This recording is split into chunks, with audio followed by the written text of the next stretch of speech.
Hello, everybody. Welcome to our free library presentation today. My name is Joe Chantal. I am a special collections coordinator, and we have a very exciting program for you today with Chris Brown, who will be talking about his Smoking Ballerinas and the Red Hot Bolsheviks. I'm sure he'll be explaining the title very soon for all of us. Just a couple of housekeeping rules before we begin. If anyone has any questions, please click the ask the question button below on the bottom of the screen. And I'm sure that Chris will answer all the questions after the presentation. Feel free to use the chat screen to the right. And also, if you want to make your screen a little bit bigger, you don't have to do this if you want. There is an arrow pointing down to the top, on the top right of your screen. If you click that, it'll actually minimize the chat screen so you can make your screen bigger. So let's get on with it. I'll introduce Christopher Brown. He is the curator of children's literature research section at the Free Library of Philadelphia. He has worked in public, academic, and special libraries in the U.S. and Canada, and has served at the Free Library for over 10 years. Chris is an active member of the American Library Association, serving in the Association for Library Services for Children, the ALSC. Chris was on the 2013-2015 Children's Literature Legacy Committee, formerly Wilderman, and that honored Donald Cribbs, the 2018-2019 Notable Children's Committee, and is currently a member of the Association's Budget Committee. Chris is also a member of the Society of Children's Book Writers and Illustrators and the Guild of Book Workers. In his spare time, Chris reviews children and teen materials for Curtis Reviews. So here we are. Hope you enjoy the presentation. Chris, it's all yours. Thanks so much, Joe. I am going to explain why this is called Smoking Ballerinas and Red Hot Bolsheviks, but wouldn't it be amazing if I didn't? I feel like the next presentation I'm going to do is going to be something like red hot screwdrivers and smoking kittens, and it's going to have nothing to do with anything I'm talking about. Anyway, hello everyone. Thank you so much for coming today. I am going to share with you a project that I've been overseeing for some time. We have several projects in the Children's Literature Research Collection. This one has lasted about 2 years. We started in 2018, and we're not quite finished yet, but we're getting so close that I can taste it. And I'm so excited when we will finally have everything completed. But we are at the point where I can talk a little bit about it. Before I do that, though, I'd like to tell you a little bit about the Free Library. Oh, there we are. We are home to over 50 locations around the city. Now, those locations are currently physically closed because of the COVID-19 pandemic, but library workers are generating content around the city. And if you visit freelibrary.org, which is at the bottom of the screen, you'll be linked to our main website where you can see our databases, our blog, a lot of online material. But I would encourage you also to, if you're in the neighborhood, visit your local branches page and see what they're doing on social media. They have a lot of activities from book clubs to story times that are taking place across things like Facebook, Instagram, Twitter, and who knows what else. It varies from location to location. Now, the special collections that we're talking about are based out of Parkway Central. There's a picture there. And we have several special collections in the building. The best and most important is obviously the Children's Literature Research Collection, which is home to more than 85,000 non-circulating books that range somewhere from about 1835, 1837 through the present. Our emphasis is on juvenile literature and books that are associated with the Pennsylvania region. We also have an archive of noted children's authors and illustrators that are connected into the collection. We're on the second floor of the building and we share space with our map collection. Our map collection is home to more than 130,000 current and historical maps, and the map collection covers every part of the world, with an emphasis on Philadelphia and the Pennsylvania region, along with maps and atlases. The collection provides a fascinating look at the history of Philadelphia and its surrounding regions. Our next collection on the first floor is our music collection, and this is a little bit of an umbrella term that I'm using because we have several. We have our Edwin A. Fleischer collection of orchestral music, which represents the largest lending library of orchestral performance material in the world. We're also home to a sheet music collection for something smaller than orchestral scores, as well as two circulating collections, our chamber music collection and our Drinker collection of choral music. Back on the second floor, we have our print and picture collection, and we'll talk a little bit more about this in detail later, but in brief, the collection is home to fine art prints, photographs, drawings, artist books, and an extensive collection of Philadelphia images. Our rare book department is on the third floor of the building, and the holdings in this collection represent the history of written communication from the ancient world all the way through to the modern day. The rare book department is also home to one of our exhibition spaces, which houses a public access to a series of rotating exhibitions. The third floor is also home to our theater collection, which documents the history of American theater, early film, and popular entertainment. The theater collection's emphasis is on local theater, and they have playbills dating back to 1803. The odd man out in this collection is the Rosenbach Museum and Library, and I call it the odd man out because it is not actually located at Parkway Central Library, but it is located in the Rittenhouse Square, which is a neighborhood very close by. The Rosenbach has been affiliated with the Free Library of Philadelphia since 2013, and the museum maintains a world-class collection of rare books and manuscripts, as well as fine and decorative arts. Now, there is an admission fee, like many museums, for visiting the Rosenbach, but there's not an admission fee for using or having research at any of the previously mentioned locations. You don't even need a library card to use our material, but if you live, work, or pay taxes in Pennsylvania, we would love to give you a library card. So please visit freelibrary.org to apply for one.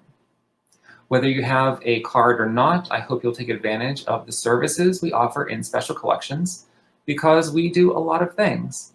We, as I mentioned, have exhibition space on the second and the third floor of Parkway Central, and our exhibitions rotate somewhat regularly. On the third floor, they change out every 5 or 6 months. On the second floor, the exhibitions change every 2 to 3 months. An upcoming exhibition on the third floor is going to discuss the WPA, or the Works Progress Administration, and from what I've seen so far, it looks like it's really going to be exciting.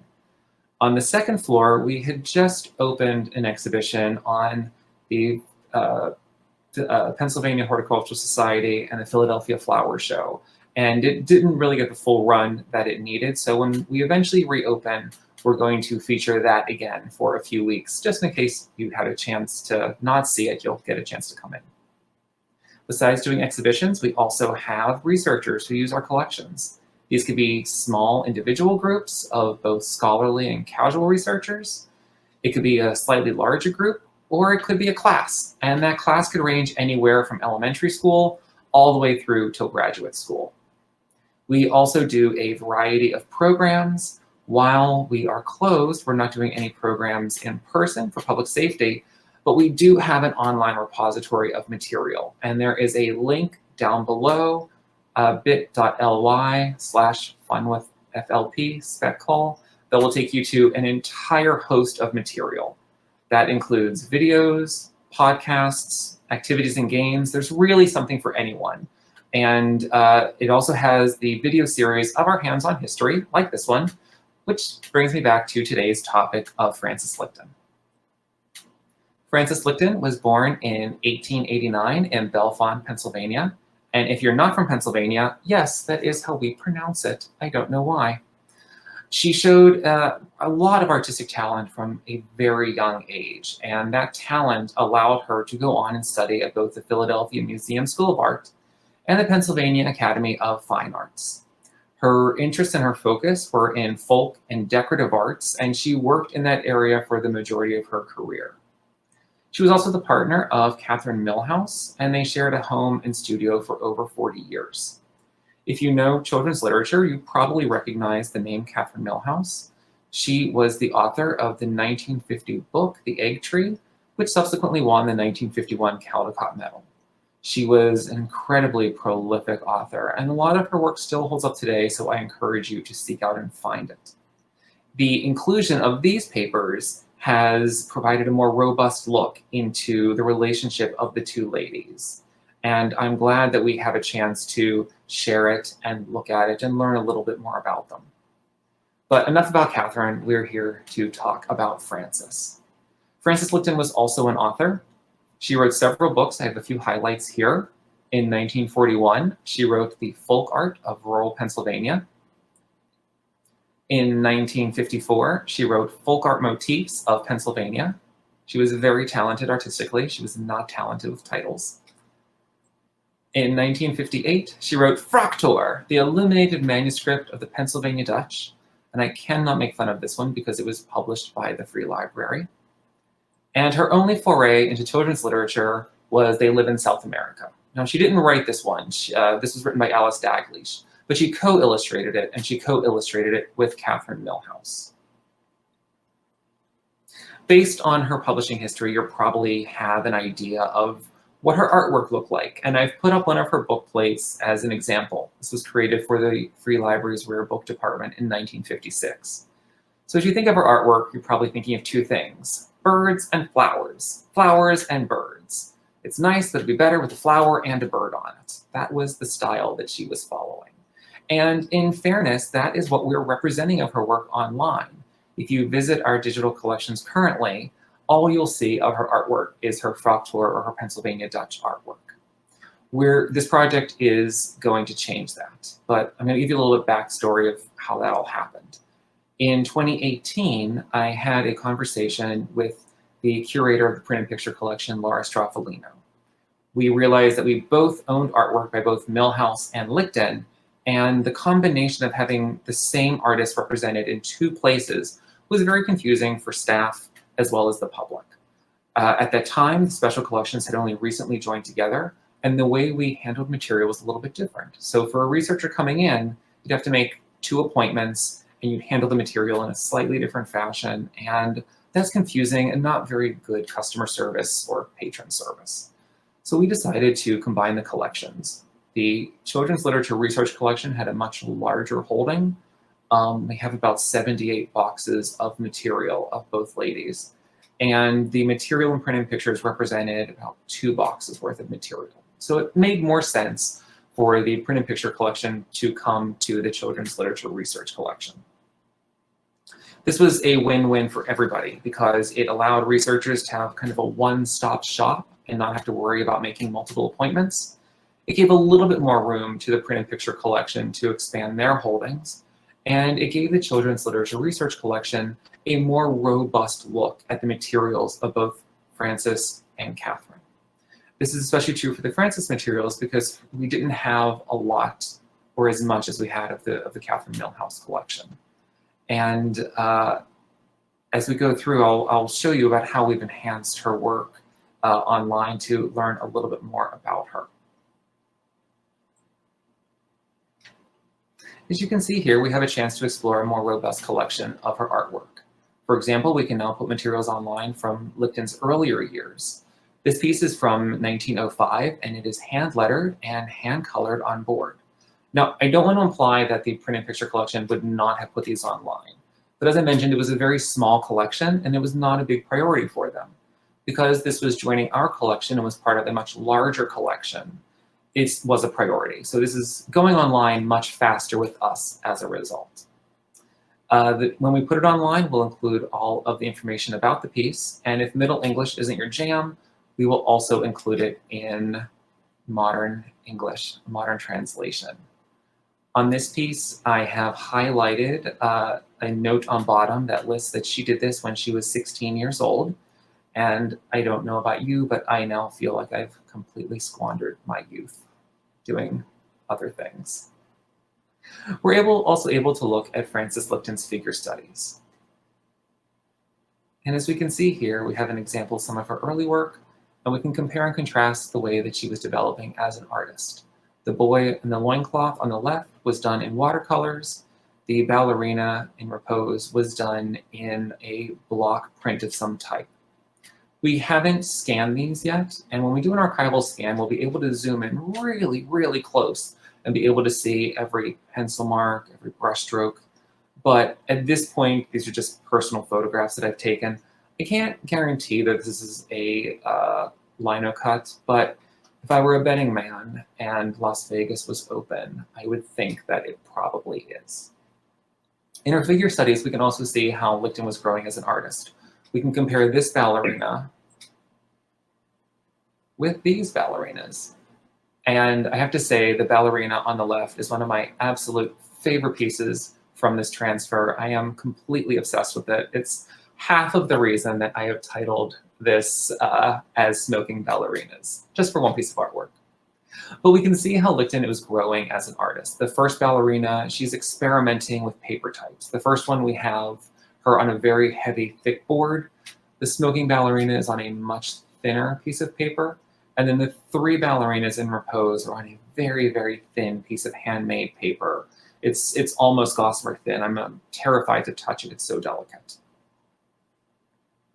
We also have a chance to examine some of her earlier works in terms of landscapes. We see here we can see that here something that would be valuable for historic researchers, architects, genealogists, and much more. This study of the courtyard at Christ Church becomes a little more interesting when we compare it to the courtyard from today. Here we are. So as you can see between the two photos, the courtyard has not changed a lot. We have the same herringbone design, the same fencing. The small tree in front is now blocking our gate, but the same gate remains, and that small shed behind also exists.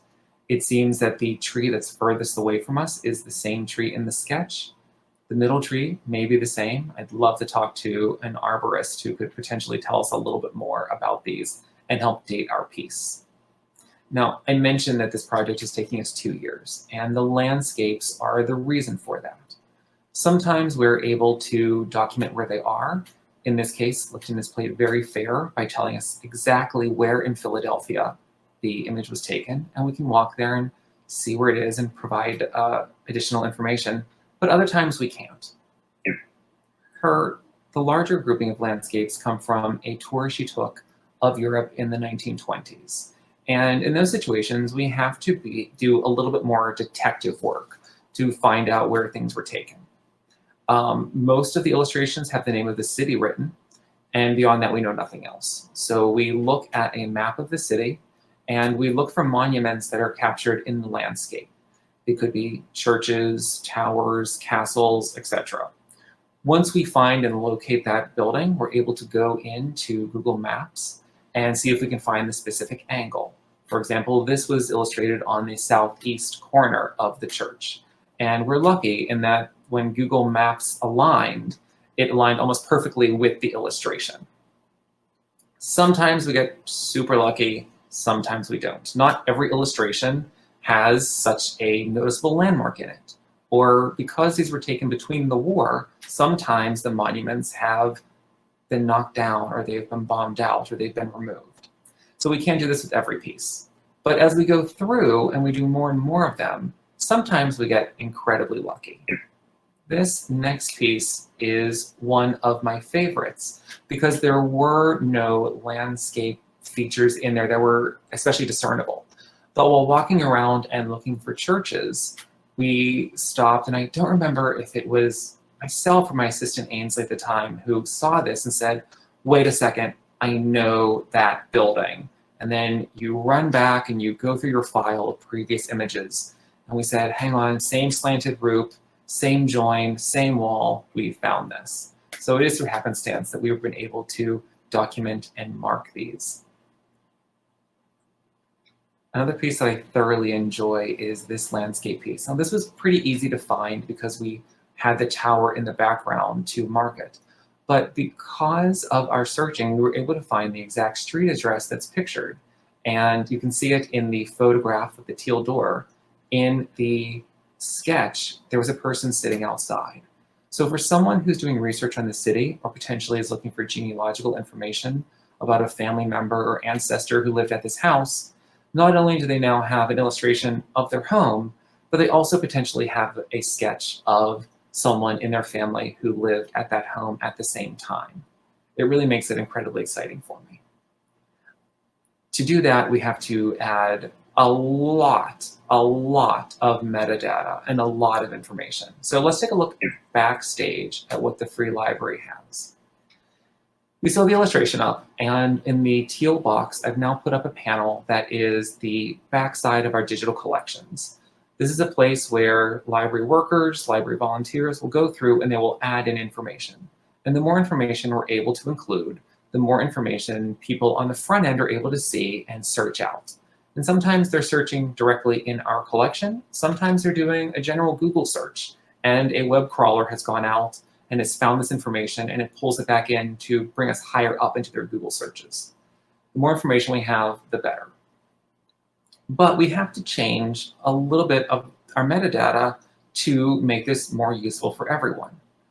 When we started the digital collections, which were 20 odd years ago, each of the special collections was given their own set of background information that was applicable to their collection. And the Children's Literature Research Collection never had a reason to have any type of geocoding. With this inclusion of material, we do. So we put in a request, and eventually, I'm sorry, I did not include the image of what we're doing right now. Right now, we're adding a note in the field that lists where the coordinates are of the illustration. In the future, we're going to include an actual geocode box where we can put in the address. And then when someone is looking at the image, they'll be able to go down, see a map where the item is listed, click on the map, and go and see the actual piece itself. It's very exciting, but again, it's very labor intensive, and it's why this project is taking us so long to get through. So going through landscapes, that takes us to Bolsheviks and the second part of our talk. When we inherited the papers of Lichten from the printed picture collection, we also collected a very small sampling of correspondences that were with the artwork. And in 2018, when we opened up the folder, this was the first piece that we saw. And my assistant at the time, Corey, she and I looked at each other, looked at the piece, looked at each other, did a double blink, and said, okay, well, we're adding this to the Children's Literature Research Collection. Awesome. But we were both obsessed, and I still am obsessed with trying to figure out who the Albert Jean who sent this card is and what the relationship was between Lichten, Milhouse, and Albert. This took us on a search that we'll talk about as we go through the next few slides. The next thing that we saw in the folder was another New Year's card. This one was Hapski New Yearski. And instead of being signed Albert Jean, we have it signed as initials, AL plus PAL, or so we initially thought. We weren't sure if AL and PAL were two separate people, like a husband and wife duo working together, or if this was ALPAL as a name, as in Alpal. The plus sign could have been part of the artwork. The next thing that we found clarified this, and it was two pieces of smaller correspondence. The first one has a letter that states, "Thank you for letter Alpal." So we found out that Alpal was one person, not two people working together. And the next piece had two interesting bits of information. It was an invitation to Katherine Milhouse coming to Al's home for a party. But instead of saying Katherine, he used Katya, which is the Russian diminutive for Katherine. So we're starting to learn a little bit more about who this Alpal may be. We have some clues that we can run with. Or as I like to call it, the hunt for red artists, which is my very bad wordplay for the hunt for Red October. Who is Alpal? We can assume that the first name is Albert, based on the name, on the first piece, Albert Jean. The initials may be AL, or AL just could be Al, an abbreviation. He's listed himself as a Bolshevik, but I've put this in quotes because we're not really sure if he is or if he isn't. And politics aside, every Russian reference in there has been very tongue-in-cheek. So we don't know, but there's some type of Russian connection that's happening. We can make a reasonable assumption that he lived locally, and we can make this assumption based on the fact that he's inviting Katherine to his house. Now, you could say that maybe, depending on when the invitation was sent, he lived in New York or New Jersey. But in a situation like that, it's more likely that someone would have included their full address if you're traveling somewhere that you're not used to going regularly. And interestingly, while one piece was definitively addressed to Milhouse, all of the correspondences were housed with the Frances Lichten material. So what was the connection that joined all three? I went back to the print and picture collection and I spoke with the curator, Laura Straffolino. As I mentioned, they have thousands of pieces of artwork by many, many, many artists. And she has a very impressive card catalog of artists that they have. Going through, she was able to find someone who seemed like it fit the bill, Jean Levone. Once we had the name, I was able to go online and we found his death certificate, and he was born in Russia. He resided both in New York, but he also resided in Philadelphia for an extended period of time, where he worked for both the WPA, there's a Milhouse connection, but he also worked for the Philadelphia Museum of Art. There is a Lichten connection. And his work at the at the WPA was in the folk and decorative arts. So, seemed really exciting. Oh my goodness, we have found him, but we haven't, right? Because what we have is a very large pile of circumstantial evidence. It's not enough for us to actually attribute the material to him yet. So we have to do a little bit more hunting. Once Laura found out that they had a piece in the print and picture collection, we took a look at it, and this is a sample of it. Our first thought was maybe we can compare signatures between the 4 pieces that I have and the 1 piece that she has. We can't. I didn't even bother putting up a large sample of it on the screen because it is done very much in this Beardsley-esque style in a very formal block script. So that didn't give us anything. But it did give us a little bit more information on the back. We had a piece, a stamped section that said that it was part of the Public Works of Art project, which ran from, it was a precursor to WPA, 1933 to 1934. And it also gave us a little bit of handwriting, which we can most likely attribute to Levone because it provides us his address as well as the title for the piece. So we do have a little bit of writing to look at. And if we look at both samples, we can see there are some similarities, right? The A and the L between both pieces are surprisingly similar. The T's in title and the T in thank are different in shape, but they're done in the same style, and that they're starting at the top of the T and working their way down and around. But then there are differences, and the P is probably the most striking example. The P on the Cinderella piece has a very elaborate loops to them. The P in the letter is very plain and simple. So unfortunately, this didn't really mean anything to us. We're not handwriting experts. It was fun to play around with, but it didn't really yield the results that we wanted. So at this point, I went back into the Milhouse and Lichten archives in the Children's Literature Research Collection. And we have several sets of boxes of correspondences that Milhouse kept. Some of them are labeled, and some of them are listed as general correspondences. I thought if we couldn't find anything in the general correspondences, perhaps we could find something in a scrapbook that would provide us a little bit more information. But while going through the general correspondences, we found a couple letters, and this one was the most striking for 3 features. The first thing is at the top in Milhouse's handwriting, she has labeled who the letter is from, and it is from Levone. And down below in the signature, we have 2 signatures. One is Albert Jean, and one is Al Pal. So we can connect them. And to make it even more fulfilling for all of us, the P in Al Pal is the same as the P on the back of the piece in the print and picture collection. This means that now we can take these 4 pieces and we can finally name them. And I have found my red hot Bolshevik, which is very exciting for me. But it's more exciting for the Free Library because now we can say that instead of having one piece of his work, we actually have 5 pieces of his work that can be shown to the public and used by researchers. I hope that going through this, I've given you a more dynamic understanding of Lichten, her life, and her work. As the collection builds online, we're going to have a full life study, and we're going to be able to see how she as an artist developed and what her style was at different points throughout her career. It's going to be incredibly useful for researchers, historians, genealogists, and many more. The sky's the limit when it comes to this type of research. But I'd like to think that most importantly, we've taken a very one-dimensional view of someone and we've made her more complex, more three-dimensional, more interesting.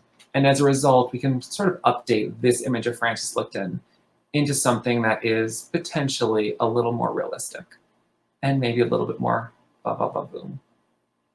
The project is not completed. We have a lot of work to go.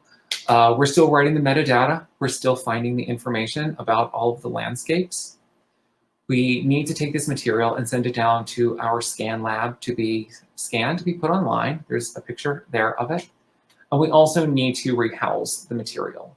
The material was archivally housed in the late 70s or early 80s, but archival standards have changed in the time in between, and I want these pieces to be housed in the safest and most secure way possible. Once all of this is done, the artwork is going to migrate onto our digital collections, where it'll be available to anyone around the world, whether you have a library card or not, and it'll be available 24/7.